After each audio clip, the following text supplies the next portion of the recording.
Hey everyone, it's Jason. Welcome to another Legend of the Five Rings card game, the living card game unboxing. This is for the Dynasty Packs.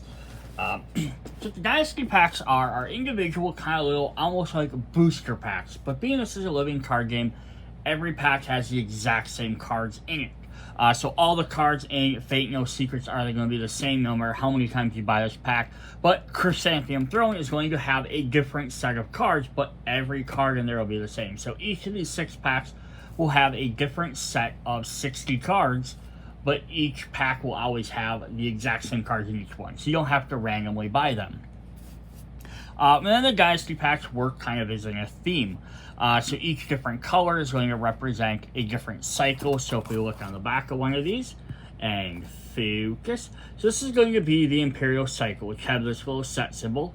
So like this pack contains cards 80 through 81. So each one contains 3 copies of each of 20 different cards.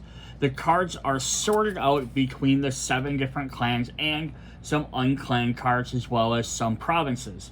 And possibly strongholds at the beginning of the sets. So what's nice about that, so when you pick up each individual pack, you're going to get somewhere between generally 2 to 4 cards for each clan. So it's not a bunch to, like, if you really want to play as one specific clan color, each pack isn't going to really give you a huge improvement. But if you pick up the entire cycle, you're going to get a bunch of cards for each different clan, which is really fun. Like, as an example, so yes, you're going to get a bunch of different stuff. And then throughout each cycle, there's going to be some running themes between each thing. There'll be different cycles of different cards. There might be a specific type of event or attachment or a certain type of character or new trait that comes from each one. But it might be like one version for the crane in this pack. This might have the crab. This one might have the scorpion and the unicorns. That one might have the lion. So if you want to get the full cycle of everything, you have to buy every single pack. So what we're going to do in these videos for the Dynasty Packs is I'm going to go through all of the, like I'm doing with the bigger sets, I'm going to do one video where I'm going through all of just the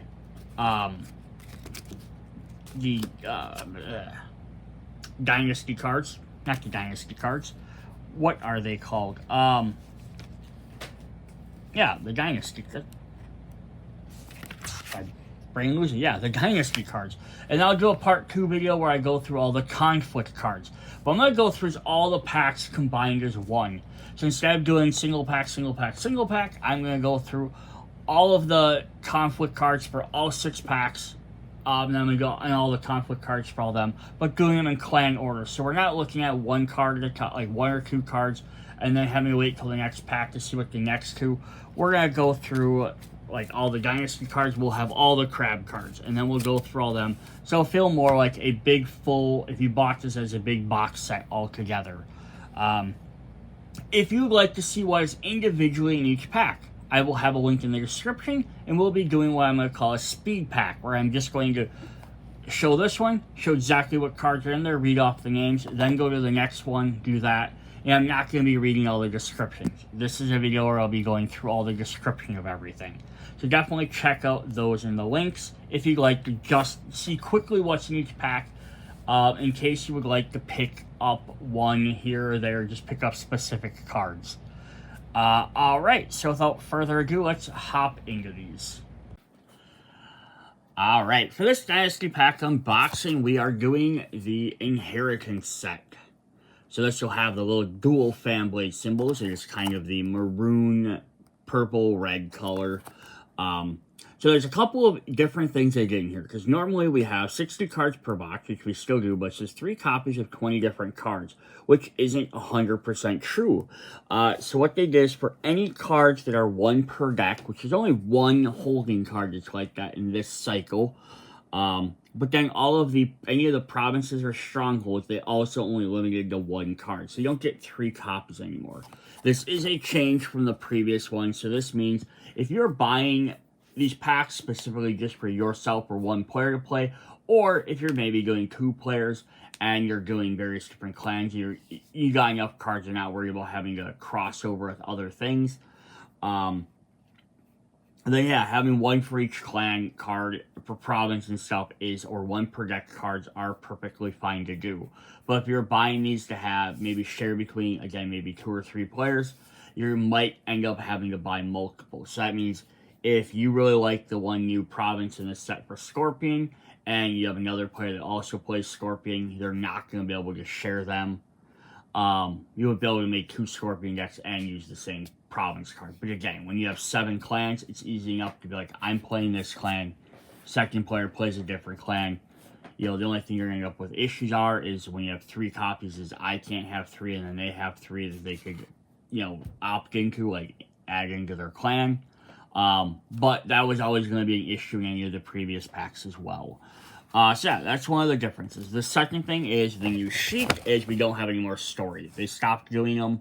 I don't know if it's just for this set or if it's from then on. Maybe they just decided they're going to release the novellas and do it that way instead. And then we have some new keywords and a couple other things there. Like all the other cycles, which is really fun to go through. The Dynasty pack cycles. You just see like mini cycles or themes of cards in here.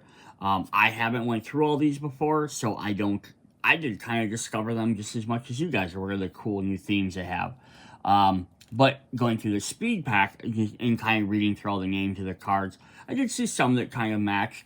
I also noticed there's not as many unclaimed cards as there has been in previous sets. Also, each card or each clan will also get a brand new province. So that's fun as well. Alright, so we're going to go. Our first pack is we have For the Empire. We have Bonds of Blood. Justice for Sakasumi. The Children of Heaven. A Champion's Foresight. And Shoju's Dynasty. Whoops, and you don't like to stay up there all the time. So again, if you want to know what's specifically in each pack, go check out how the link in the description for the speed pack, which I just go through each pack, show what cards are in it in order, and then I do the next pack and do that. But I don't talk about them like I do in this video. Alright, so these are just going to be our Dynasty cards. So we have some new rules. The Inheritance Cycle introduces a new keyword to the game, Disguise, which provides an alternate means by which characters can be played from a player's hand or provinces. When a character is played using the Disguise keyword, they veil their true identity by having been disguised all along. The Disguise keyword appears in unique characters. When a character is played using the Disguise keyword, it replaces its non-unique character of the correct trait or clan affiliation, inheriting all that character's attachments, fates, status, and tokens. This is an alternate means by which to play a character which carries a number of unique rules, including, but not limited to, an additional cost of choosing and discarding a non-unique character. So what it basically boils down to is, you're going to have, let's say, let's look at the obvious one, would be like Shinobis or Ninjas. You're going to have a Scorpion Shinobi out that does something, the regular, whatever, Shinobi Guard. And then you're going to be able to play a specific, unique character that can, like, rip off his Shinobi guards. Like, I'm not a generic background character. I am this famous, unique, specific character. And then now he goes on there and he keeps all the other stuff on there. So it'd be a great way to, like, why did you put 4 fate counters on a 1-cost character? Boom, also now I got a better character out. It says, when play a character using the Disguise keyword, you may play that character using you may play that character in a conflict place following all timing rules which apply to the character from your hand. To play a character using the Disguise keyword, you must choose a non-unique character you control of the appropriate trait or clan affiliation as an additional cost to play that character. Reduce the cost to play the Disguise character by the printed cost of the chosen character. And play the Disguise character. Remove all attachments, base tokens from the chosen character. Finally, discard the chosen character. Interrupts cannot use to replace it like this. So if the first character costs 2 and your new character costs 5, you'll pay 3. So you pay the difference. It's a way to get your bigger characters out a little bit cheaper as well.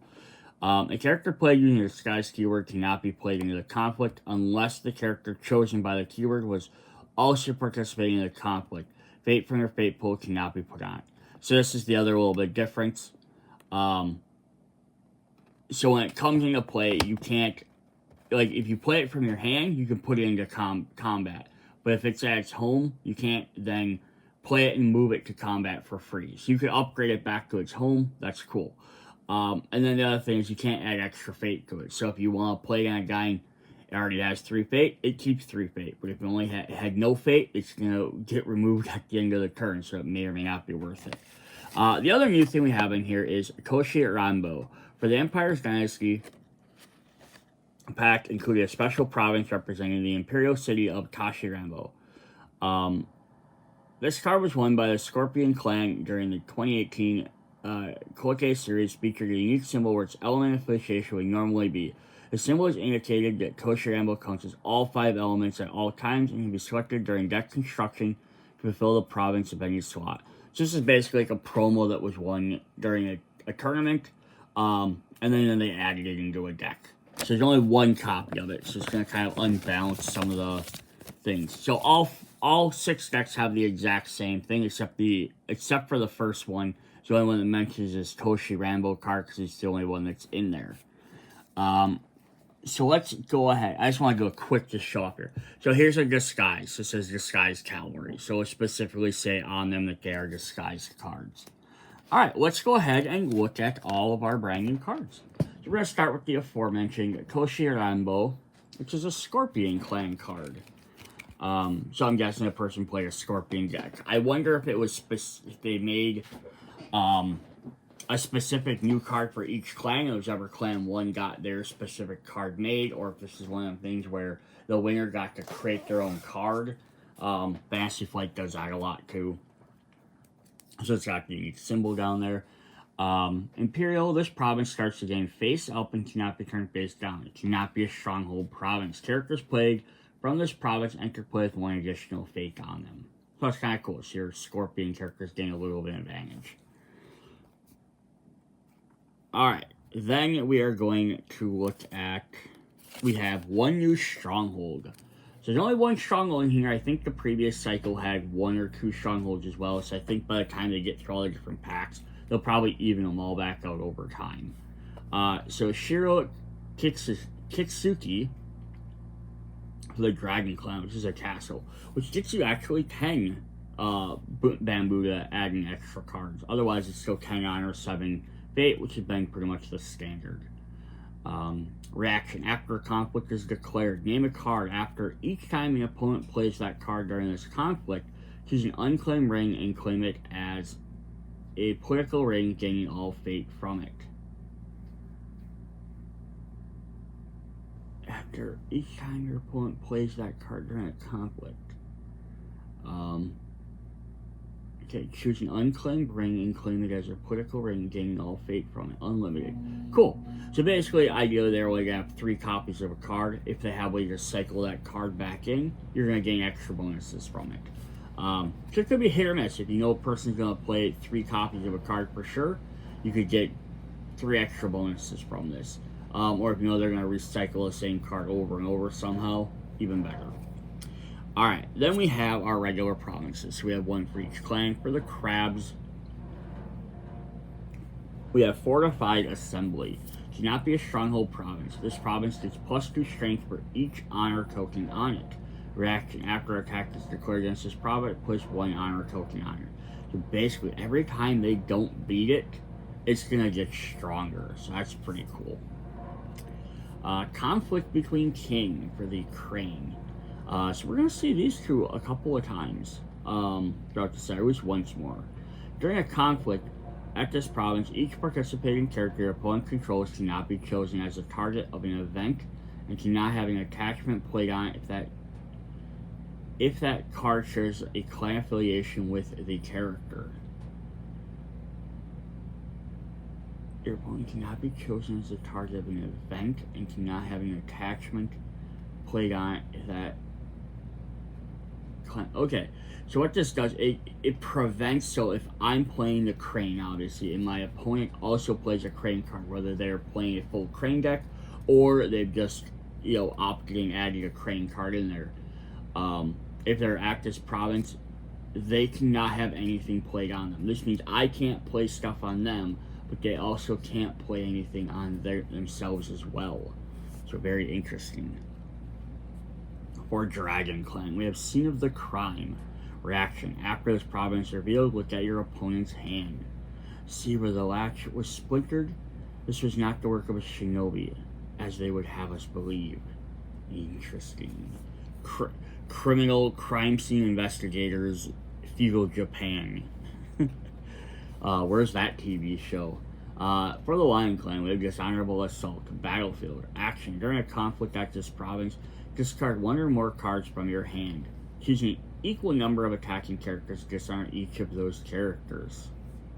Interesting. So you can sacrifice some of your cards to dishonor some of your opponents. For the Phoenix, Henshin Mysteries. During a conflict at this province, when a player would claim a contested ring, return it to the unclaimed ring pool instead. If this province breaks, the ring is claimed as normal. So you can get rid of one of their contested rings. When a player would claim the contested ring, return it to its unclaimed ring pool instead. So basically, if they win the conflict and they get the ring, it has to return it unless they break this province. Interesting. So, like, making some of these things really strong. For Scorpion, we have Effective Deception. Interrupt. When the effects of a triggered ability would initiate during a conflict, at this province, cancel those effects. And triggered abilities are only the keyword ones, the black ones. So it's reaction, action, or interrupt. Yeah, so it's basically just stops any of those. It'll only be a matter of time before Kwanang, which came searching for his sister sealed. It was Sakayo's duty that he finds it. And then our last clan is we have the Unicorn, Unnamed Steppe, or Steep. Action. During a conflict at this province, choose another unbroken province, turn that province face down. We are meant to hunt and ride free, not stay tethered to the con block like an ox on a string. Motorama. So I always love this one. I love about this game so far. Is there lots of things. It's like choose another unbroken province. Obviously, you probably want to choose one of yours, especially if it has a reaction ability. So then it's like, oh, now it can flip back up. Or even maybe just to mess with your opponent. Like, you flip it face down, now they don't remember what that one did or how much it had on it. That could be helpful as well. But potentially, you could also select your opponent's stuff, right? They have a constant effect that goes on. That's going to bother you if you're trying to deal with it. Flip it back face down. So it doesn't bother you anymore. Then we have 5 unclaimed ones, one for each element. So this is that way if you want to add some more in there, you can add some options. Gateway to Mido.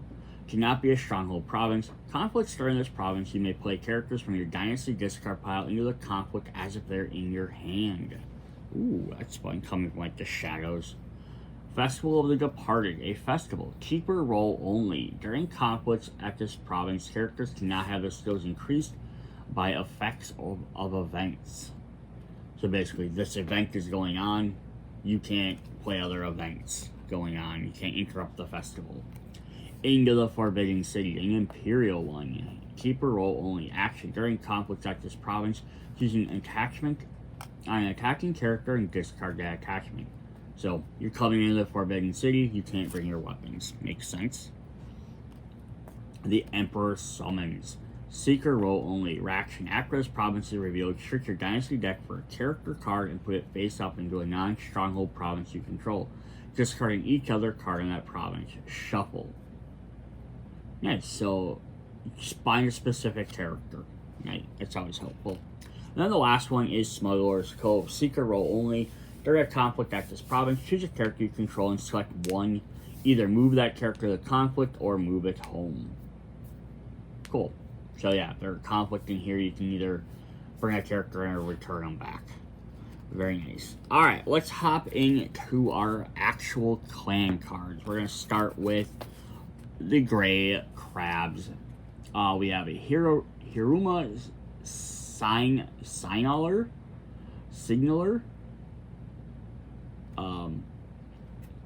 Yabushi and a Scout. Action. During a conflict, when this character is defending, sacrifice this character and choose a character you control. Ready that character and move it to the conflict. Nice. So yeah, just throw them in there and they can kind of surprise people. So this is the theme of this set. Bringing in characters from out of nowhere. We had provinces, it lets you bring them guys in and out, bring them from the discard pile, find guys in your deck. Here we're letting you like basically sacrifice a guy to bring stuff. So that's just kind of like, hey, we're letting you bring in new characters a lot quicker. We have the 5th Tower Watch. This is one of the mega cycle or themes. So in like one of the other packs, I think we had the 2nd Tower Watch. Here we have the 5th. So I'm hoping like we get like a bunch for each different number throughout all the different sets. Be kind of cool. Bushi and Army, no attachments except weapons. Interrupt when you sacrifice a character.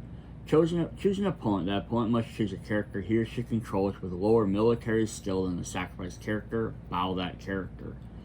That's neat. So it works super well with the one we just saw, right? During this conflict, sacrifice this character. You get ready a character move to the conflict, and then if you already have these guys out, now your opponent must also bow a lower character. Although the guy only has 2, but still getting rid of knocking down a 2-cost character might win you the match. Here we have our first unique character, Haruma Yoshino, who is a Bushi, a Daimyo, and a Scout. It's like carrying some jade necklace there, has a little like interesting mace, but has disguised as a Bushi so they can come over and take over the Bushi. Action during a military conflict when this character is participating. Choose a character card, the attacked province. That character contributes his printed seal towards your side during the resolution of this conflict.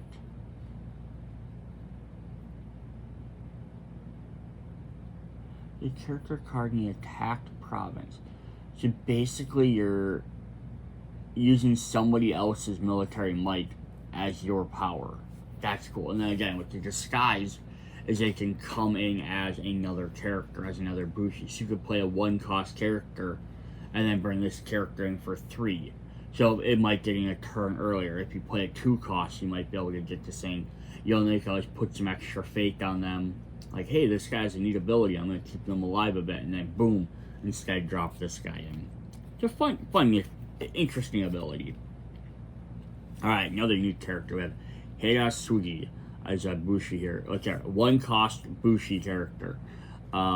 Reaction, but it's a unique character, so you can't pile on top of it, unfortunately. After this character wins a conflict, choose a card in the Dynasty discard pile. Put that card on the bottom of its owner's deck. I knew there was much to Rokugan that we must defend. I never realized how much of it was beautiful. Cool. Yeah, so cheap guy, if you win a conflict, you get what kind of bottom of its owner's Dynasty deck. Yeah, so that's nice. So we just talked, we had to get one other card we mentioned, like the Stronghold for Dragon. If someone plays a card repeatedly, this is a great way for someone to be able to play a card repeatedly. Alright, Student of Anatomies. Shugenja of Earth.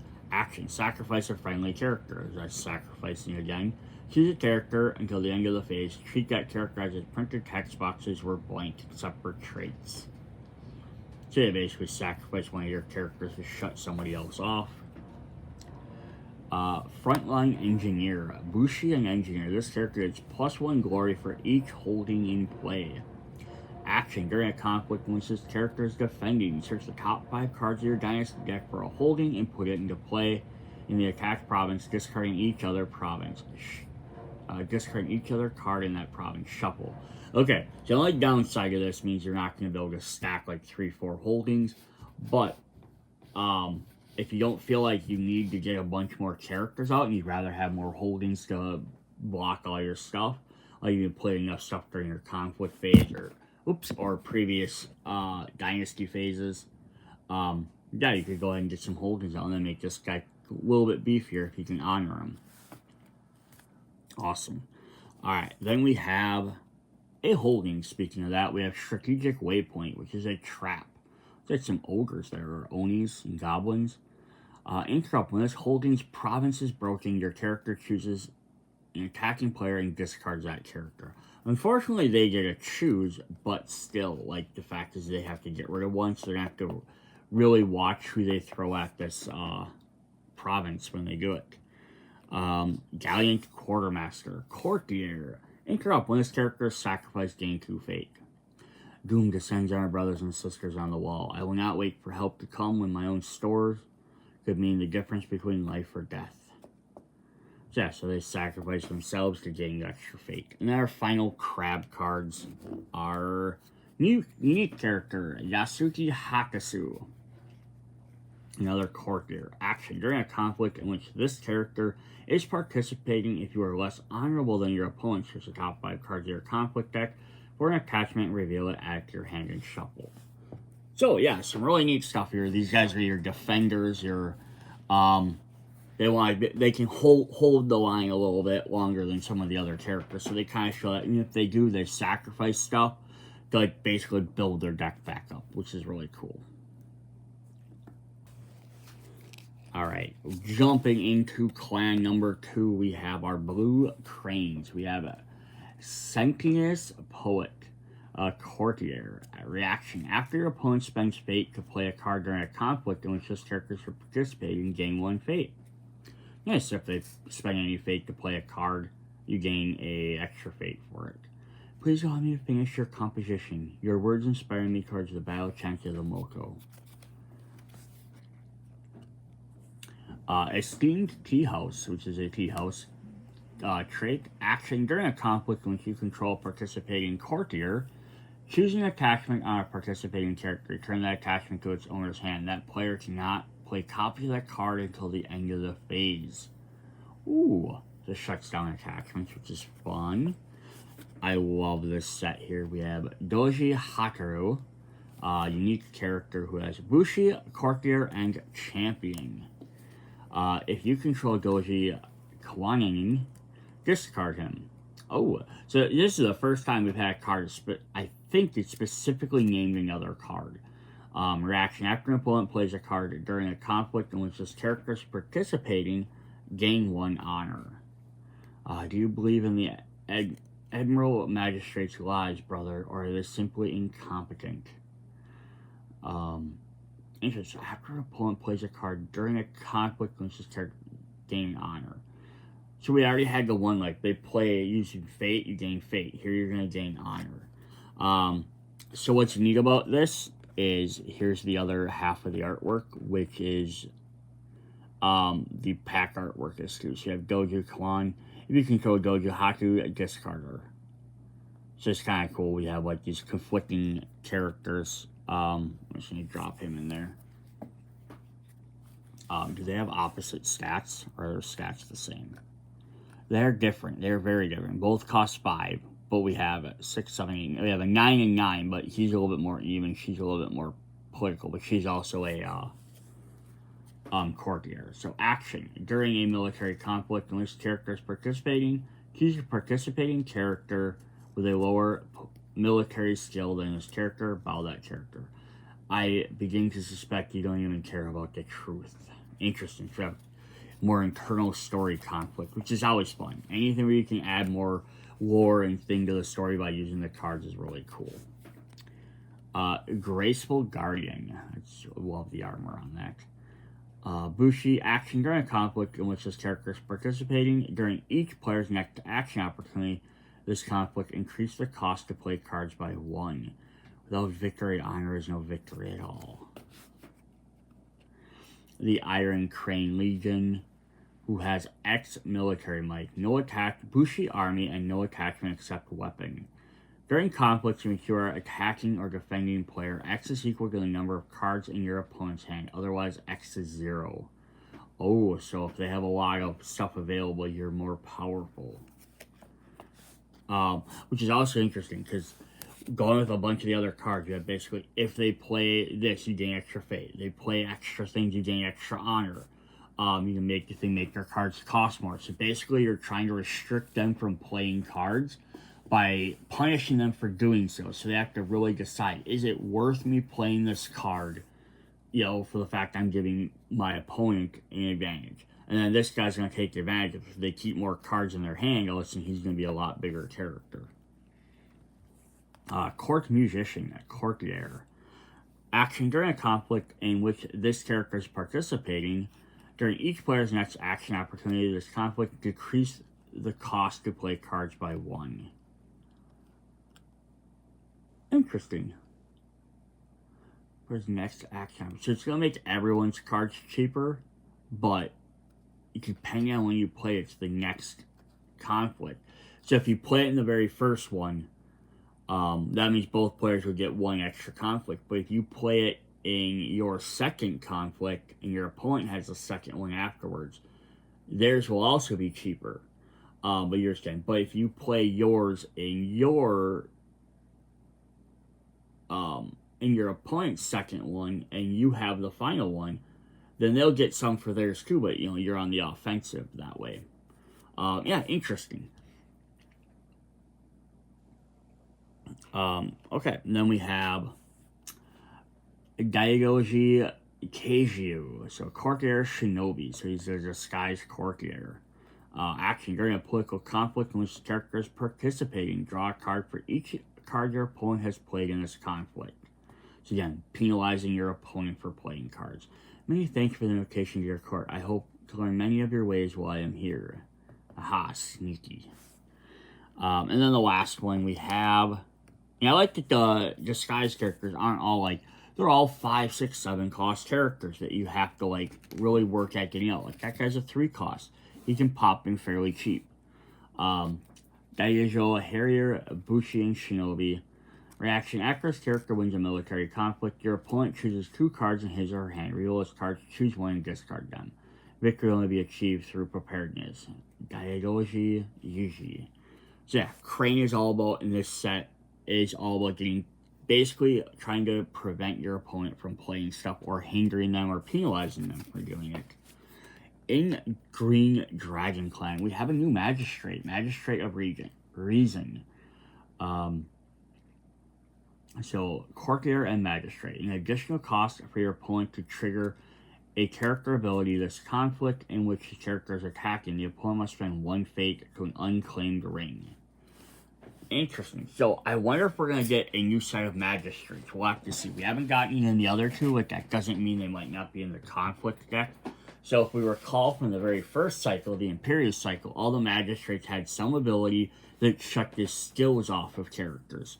This one kind of seems like what it's going to do. For your opponent to trigger abilities during a conflict which characters are attacking, must spend extra fate to an unclaimed ring. So this might make it harder for opponent to trigger abilities. The other one shut off skills. This one might shut off abilities or make it harder. That'd be kind of a neat cycle as well. We'll see if that happens. We have a unique character, Kitsushi Yukami, Bushi, and Champion. Reaction: after you gain fate from a ring during a conflict in which this character is participating, this character cannot be chosen as a target of an opponent's triggered abilities till the end of the conflict. And right there, we just had a card that put more fate on a ring, so it's kind of a way to maybe help you trigger this ability quicker. Trusted Advisor, Courtier. After you gain fate from a ring during a conflict when this character is participating, draw 1 card. Ooh, so these guys want to pick up any of the rings that have fate on them. As a privilege, you may seek. I am privileged that you would seek my insight and uncover the truth of such a bizarre matter. We have a new holding, the Court of Justice. Reaction: after you win a political conflict, look at 3 random cards in your opponent's hand. You'll find I'm only interested in the truth. So this is neat. So like, is green kind of going towards, so like our stronghold, look at your opponent's hand. So they're kind of like knowledge, right? They're like, hey, I'm gonna get this extra fate from the rings, but they also have this thing where they like to know what's in your opponent's hand. So if you kind of like to play that, we have some cool cards. Tagashi Yoshi, Monk and Tattooed. I like some of these unique characters that are cheaper, 1 cost characters. Reaction: after this character wins a conflict, gain 1 fate from an unclaimed ring. If I can provide some solace to the less fortunate, then perhaps they'll understand my champion's wisdom.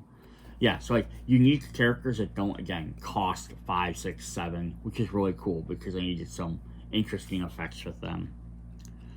We have Truth Seeker, Courtier. Reaction: after this character enters play, choose a deck with the top 3 cards of that deck, put them back in any order. any deck. So your conflict, your dynasty, your opponent's conflict, or dynasty deck. And then potentially, if you're playing, I believe it's the Feng Shao deck where you play against like a computer opponent who has a Shadowlands deck. You could also check their deck too if you're playing something like that. I recognize the ink has been used as one whose message is going to be hidden by clever alchemy. Oh, excuse me. Again, getting messed around with what's coming up and knowing, having card advantage, knowledge advantage, I should say. Army of the Rising Wave, Bushi and Army. No attachment except weapons. Is every set getting an army card? That'd be kind of neat. Reaction. After this character enters play, place one fade on each unclaimed ring. Strip away the waves. The wastelands become the battlefield. We have Hitsugu Disciple, Monk and Tattooed. Action. During a military conflict in which this character is participating, if you have played 3 or more cards during this conflict, choose another participating character to dishonor that character. So you can find a way to link a bunch of cards. So far, nothing in this set has helped us do that, but that'll probably be something we'll see in the conflict. You expect me to fear some unarmed woman? Hakushi the Ronin. When she just put a firebolt in your chest? Yes. Then our last Dragon Clan card is Togashi Ichi. Monk tattooed, so he's a disguised monk, so we could sneak him into play. Action. During a conflict when this character is attacking, if 10 or more cards have been played during this conflict and the attacking province is not a stronghold, break that province. Ooh, you can chain 10 or more cards. Now, this is in the entire conflict. This isn't even just you. So, you and your opponent play a combination of 10 cards.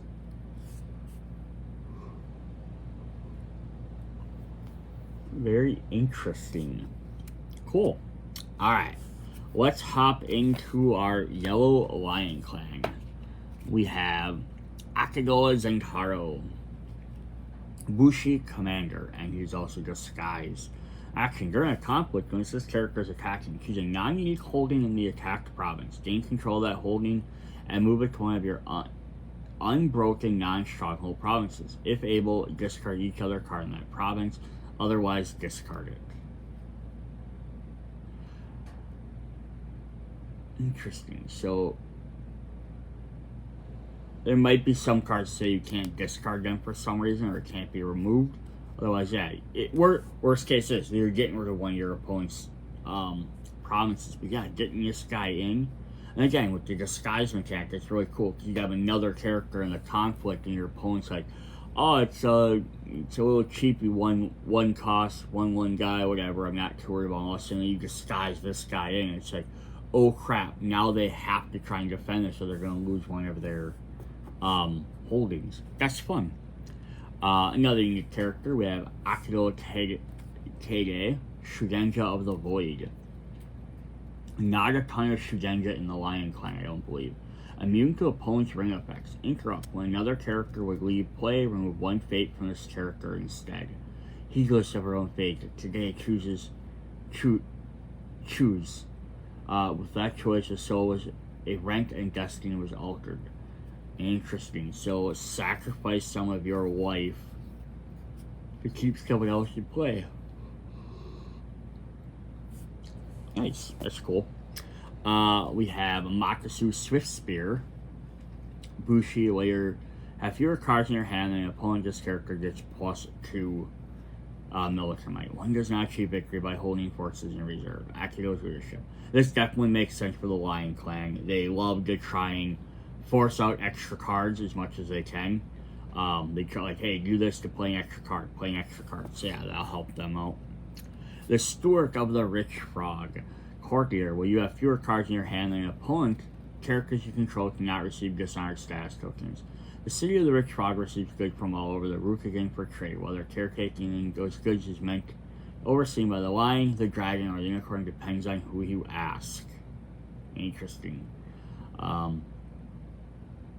Yeah, you stop your guys from keeping some of these guys in the back just to help you out.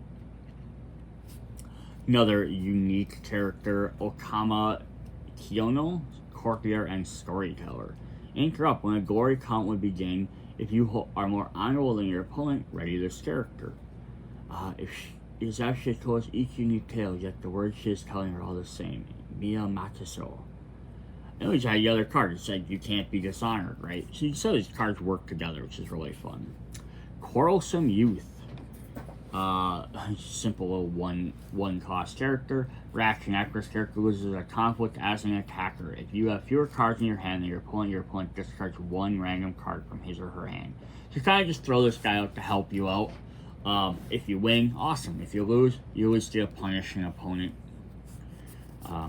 Nice. We have a Unified Company. Bushi Army. No attachments except weapons is an army card.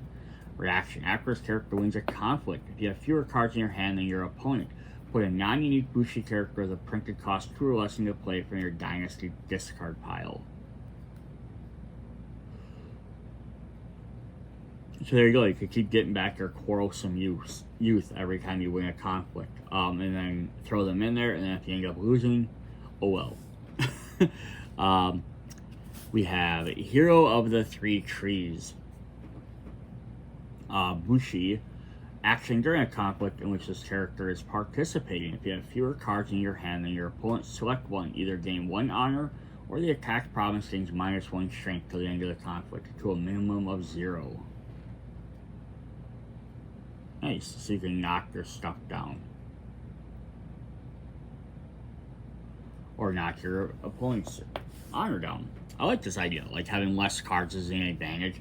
Scorpion has lots of stuff like that, tells you if they have less honor. This is giving the advantage if you have less cards. You're getting rewarded for playing your cards and getting more things out. Persuasive Counselor, our final lion card.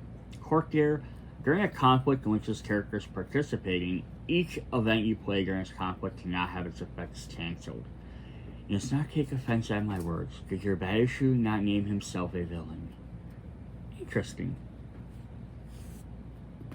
And he's talking to the Scorpion clan, I believe, which Beishi are part of.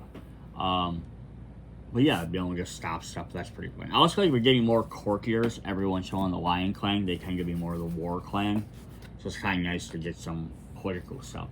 For the Orange Phoenixes, we have Shiba Sophist, Bushi, and Scholar.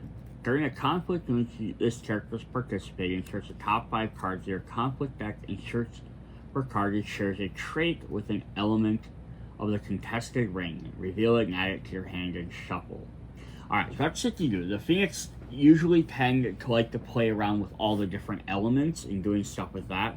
So we'll kind of see what sort of theme they come with. Based on this, they're going to be able to pull cards based on the trait of an element of the contested ring. Okay, so if it's an air ring, they get to find an air card. A fire ring, space, this is letting them pull their elements out quicker. So see what kind of theme we get that. We have a Valiant Oathkeeper, just a easy Bushi. If the assassin cannot be appeased, then what are the values of my blade? If I would not die to uphold my oath, then what is the value of my word? If you think me faithless, then you should know nothing of the Shiba. Alright, then we have Acolyte of Koine, Shugenja of Air.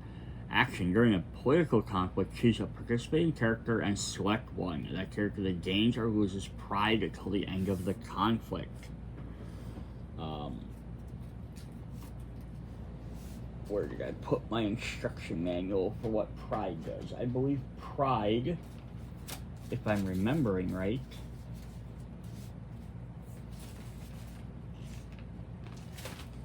there it is. I'm just trying to make sure I read it right. Wins a conflict, honor it. Loses a conflict, dishonor it. A character either gains or loses pride till the end of turn. So that's kind of cool. That's a way to make them lose pride if you want. But also make someone gain pride. So basically, if like you're about to lose, you could make one of your characters lose pride, so you don't have to suffer that honor loss, or they don't get dishonored. Or if you know you're about to win, you could give someone pride, which means then they would become honored. So it's kind of a neat idea. Isawa Hiko, unique characters, Shugenja of Water. Action, after you play a water card, choose a character, switch that character's base military and political skills to the end of the phase. How can you not find beauty in water's frozen crystals? Jiggler, she's a 5 political, 0 military. You could play another water card, and then boom, make her a 5 military, just like a little surprise in there. Righteous Delegate, Courtier. During a conflict, once this character is participating, till the end of the conflict, each participating non-Bushi character gets +1 military and +1 political, and each participating Bushi character gets -1/-1. Alright, so far what we're seeing in here, I guess if there's any sort of theme, is they're giving the ability to, like, change the status of stuff. Give someone pride, take away pride. Give some characters plus, give other characters minus. Switch your attack, switch your political and military. So they're kind of giving you the idea of, like, you can adjust various things on the battlefield. We only have one copy of this. It's a new unique holding, Starry Heaven Sanctuary. 1 per deck. So yes, again, so I think they did this kind of the stronghold or the provinces. If you only have one, it doesn't make sense to have 3, because you don't want to be able to have 1 ever. It just means now if you're playing with another player, they would want to use this, they wouldn't be able to, they have to buy a new set for it. But I think so far, there's enough other stuff that you can probably get around that. And if you are getting enough issues where you and the second player are conflicting on cards you want to have and this and that, that's where each person just needs to buy their own set. Reaction. After phase removed from the character in the fate phase, if 4 or more fate was removed, gain 2 fate.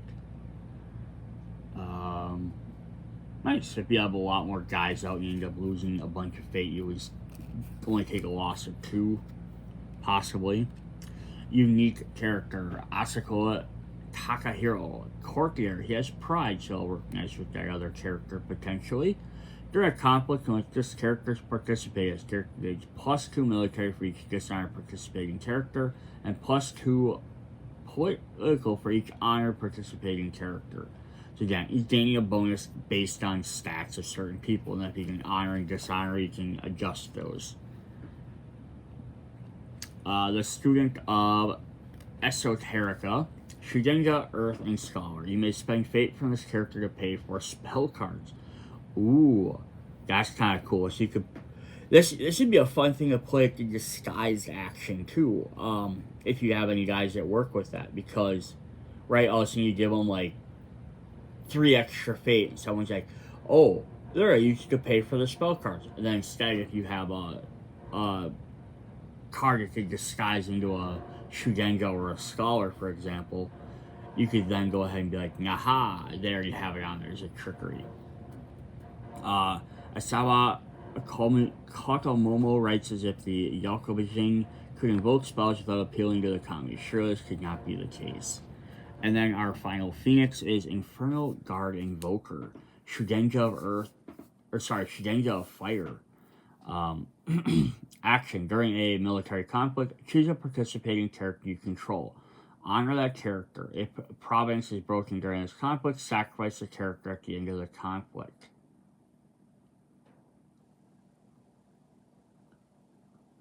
So basically, you get honor of characters. Hopefully, it will boost them up based on various things. But if your province is still broken, you have to sacrifice them. Cool. So it kind of gives them like a spell in the middle of them playing a character. Awesome. Alright, we are at our 6th clan. Focus camera. The Red Scorpions. Shameless Gossip. Courtier. Action. During a conflict when this character is participating, choose 2 characters controlled by the same player. Move a status token from one of those characters to another. I understand it was Seijiro-sama who was leaving the command battle tent when the dawn broke. Oh, that's a fun ability. And again, I love the fact it can be yours or your opponent's, but yeah, you can pass along different status tokens. Cool. We have the Yogo Preserver, Shugenju of Air. Each dishonored character you control gains Sincerity. Yet surely it cannot be one of my Origami Moss in the Lord's Kitchen. I've never set foot there, unless you mean to set one of my origami can fly. Ooh. Sincerity says, when this card leaves play, the controller draws one card from their conflict deck. Interesting. So we have some interesting themes developing. Shoshiri Ibuki. Unique character. Bushi and Yojimbo disguised as a courtier. Reaction. After this character wins a conflict, win one fate from each other participating character. So as long as they fear the knife sold you can trust it remains safe in court. The Emissary of Lies. Action. During a conflict in which this character is participating, you choose a participating character controlled by your opponent. Your opponent guesses the name of a card. You may reveal your hand. If you do and the name card is not in your hand, move the chosen character home. Choose a participating character controlled by your opponent. Your opponent may guess the name of a card. You may reveal your hand. If you do and the name card is not in your hand, so if they can guess a card in your hand, if the named card is not in your hand, move the character home. So if they can't guess your card, that's almost impossible, right? Unless you play a bunch of games against the same person. Green, though, hey, look, dragon can look at your hand, or they can stack your deck. So there are some interesting ways to deal with that. Kind of need to get that inner conflict between how some are going to work better against other clans. But yeah, this is Scorpion. Like each clans have their own little theme of different things they're doing. Theirs is a little bit more loose, but it's all about like just general manipulating. It's not like a do this thing to get this type of effect. So licensed quarter, a city, reaction. After you win a conflict, your opponent discards the top card of his or her conflict deck. With promise of fine wine, awaiting riches, and beautiful entertainment, Ryoko Awari Toshi can break down the most stout-hearted of samurai. The Palace Guard, Bushi and Imperial. This character cannot be declared as an attacker against a less honorable player than you. Allow no one save the servants to pass, and when they have passed, make note of their names. Bayuku Kachiko. The Pedal Village Estate, another Imperial. Each Imperial character you control gets one military, one political. For the Imperial bureaucrats who cannot live in Otosanuchi, a beautiful estate of one of their surrounding Pedal villages, touts the noble stations. So this is kind of neat. These guys get bonuses for being Imperial characters. I feel like kind of like the way the clans work is you want to kind of like normally you break down how like a system works. You'd be like, here's the center of the city, and you'd be like, it almost feels like you're kind of be like 5 sections are kind of all equalish. Here it almost feels like it's more like rings. I wrote a Legend of the Five Rings out, kind of since the clans are almost rings as well. I'd have to try and see if I can find a map of this, because I'm very intrigued now. So it feels like the Scorpions are right next to the Imperial stuff. Maybe the Crane being like near them as well, because they're like the courtier clan. Then the Crab are on the wall, so they're kind of like the outside border, where the Unicorn are almost on the outside of that wall. They're like the outermost defenders, and then they can't get in. And then the Lions are kind of like in that area as well, so it's kind of like the Lions are getting ready for us, maybe on the inside of the wall, and they can get out to attack. It kind of feels that's how they are, as opposed to being different groups. I have to see if I can find a map of this. Chrysanthemum Steward, Courtier and Imperial. Action. During a conflict in which a character is participating, choose a card in your opponent's conflict deck. Put that card on top of its owner's conflict deck. The Emperor cannot survive if it does not have leadership. Yeah, so this, I think the theming for the Scorpions in this one, they might have more stuff in their conflict, which might show more of it. But at least right now, it just kind of seems like they don't have like a necessarily cohesive, we're trying to do this. It's more like, during a conflict, how can we mess with you? What can we change, move around, do this little tiny thing? And then we have Dayushi Shouju. Unique character, Courtier, Champion, and Imperial. Your opponent cannot have the Imperial favor. Oh boy, and look at 7 political might. Force reaction. After a conflict phase begins, each player draws 2 cards and loses 1 honor. In one clear moment, shows you understood his unspoken duty. Through the touch of the polished emerald would forever tarnish his soul. Ooh, so this guy kind of said he named himself as a villain we saw in one of the previous cards. I think Scorpion can get a lot more cooler stuff in their conflict deck. Alright, and then we have our last clan, is we have the Unicorn in purple. We're going to start with a unique character, Shinjo Ikora, Bushi Cavalry and Disguised Cavalry. Action. During a conflict in which this character is participating, switch the contested ring with the ring of an unclaimed pool. The attacking player gains all the fate on that ring, retaining the ring's conflict type. So that's to stay military political, but you can switch out the element that gains some extra fate. Benevolent Ambassador. Courtier. Who has courtesy. When this character is played, gain 1 fate. Reaction. After this character wins a conflict, you and your opponent each gain 1 honor. With compassion and patience, the eye turned trade into friendship and friendship into alliance.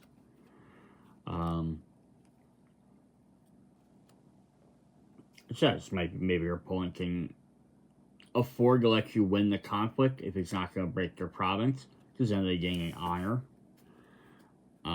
Interesting. Yutaka Rumaru. Unique, and Bushi, Cavalry, Battle Maiden, and Daimyo. It's a little bit of everything. Each honored character you control gets +1 glory. Each dishonored character gets -1 glory. Reaction. After this character wins a conflict, discard a card from your hand. Choose another participating character. Honor that character.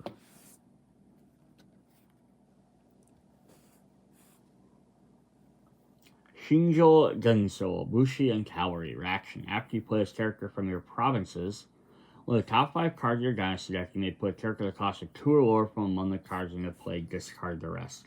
March Divided, Attack United. From the tactics of Shinjo Kurakan.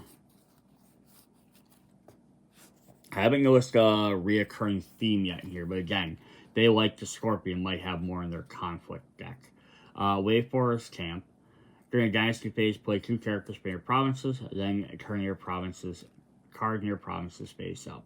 I mean, the cavalry, the purple unicorns all have the cavalry and the ability to like bring more guys in based on the cavalry, and they're kind of doing that here. I know, so it's not really a new theme. Romia, unique character, courtier, and cavalry.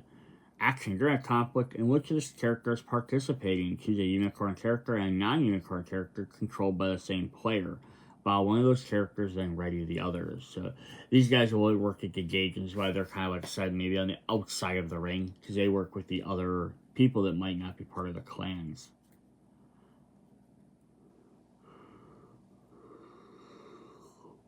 Have you already become a Nihiri Romia San Yukake Yuno? I don't know what that means. Interesting though. Keeper of Secret Names, Shugenja of the Water. These guys also don't get a lot of Shugenja. Action. During a conflict, choose an unbroken province, resolve that province. Action ability as if conflict were at that province. I promise to call upon you in great need. We have the Golden Plains Raider, Ibushi. Reaction. After this character wins a conflict as an attacker, choose a face-up card in a province controlled by your opponents, discard that card. If anything, they have, it seems to be a little bit messing around with the provinces and stuff. Getting to do more stuff with that. And then our final unicorn card is Moto Outrider, Bushi, Cavalry. Action during a military conflict and characters participating ready as characters. Lands when horseback ought to be ruled from horseback. Alright, then we have a couple of unclanned characters. So we have Hakashi Sorcery, Bushi, Imperial, and a Crown Prince. So it's kind of fun. You like a prince character who has pride. So again, that's wins a conflict, he honors. If he loses, he dishonors himself. Action. During a military conflict in which his character is participating, choosing a participating character gets +3 glory till the end of combat. Just basically saying, hey, you're teaming up with the prince, you're gaining extra glory for doing that. That's really cool. Then, on the other hand, we get Hackney Daitsu, Cork Imperial, and Crown Prince. You have another Crown Prince. You have Sincerity. So this one, when it leaves play, you draw a card from your conflict deck. Build a strategy. During a political conflict in which this character is participating, choose a participating character. Till the end of that conflict, treat that character's printed text box as if it were blank. So basically shuts down someone. So yeah, we have the 2 Crown Princes. Probably might be technically a princess, but I'm sure they just kept it to be the same. But I said, same cost, fate cost, alternate stats. One's a courtier, one's a bushier, so it kind of makes sense. Their stats are the same thing. Each have a special keyword. And then one does military, one does political. It's just kind of like the little bit of a yin and yang. Also, to note, what's interesting here is that he's from pack card number 13. She's pack 80, so they're in completely different sets. Like, they didn't come together. So that's pretty cool there. Alright, so that is what we have for our beginning pack for the Inheritance. Yeah, really neat stuff where each clan kind of gets its own extra, like, kind of theming things. So they already had their kind of previous base ideas what they're doing. Here they have a little bit more tighter themes you can play around. New strongholds are always fun, whether they're unclanned or clanned ones. Got very few unique, they kind of like reduce the unclanned cards to focus on more clan cards, which is really, I think, a good idea once in a while. Nice to have the unclanned to be able to mix around, but having more just specific cards you can play. So it'll be really exciting to see how these themes kind of pick up in the conflict deck. So come back, check out that video. See you guys later. Bye.